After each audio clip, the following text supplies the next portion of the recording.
नमस्कार दोस्तों, बिहार में अब चुनाव आने वाला है। बिहार में चुनावी प्रक्रिया भी तेज हो गई है। यह विधानसभा चुनाव से पहले गहन मतदाता पुनरीक्षण कार्यक्रम चल रहा है।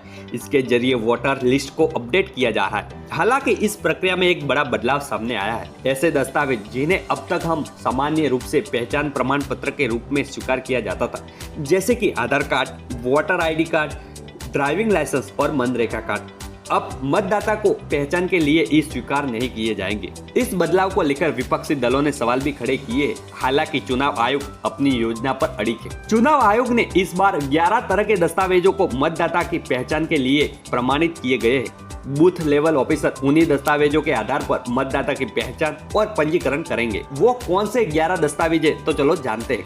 पहला, नियमित कर्मचारी या पेंशन भोगी कर्मियों का पहचान पत्र। दूसरा, पासपोर्ट। तीसरा, बैंक, डाकघर, LIC यादी द्वारा 1 जुलाई 1987 के पूर्व निर्गत किया गया कोई भी प्रमाण पत्र। चौथा, समक्ष प्राधिकरण द्वारा निर्गत जन्म प्रमाण पत्र।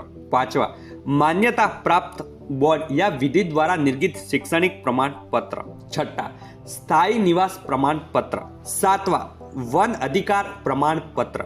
आठवां, जाति प्रमाण पत्र। नौवां, राष्ट्रीय नागरिक रजिस्टर यानी कि NRC। 10वां, सरकार की कोई भी भूमि या मकान आवंटन का प्रमाण पत्र।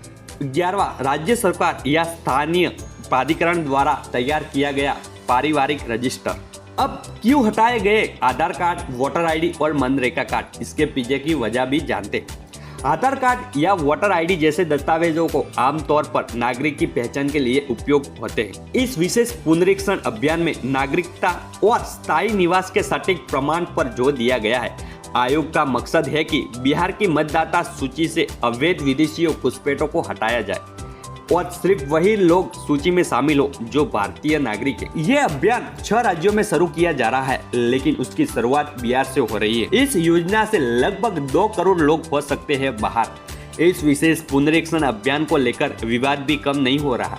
इंडिया गठबंधन के कई दलों ने चुनाव आयोग से मिलकर शिकायत की है।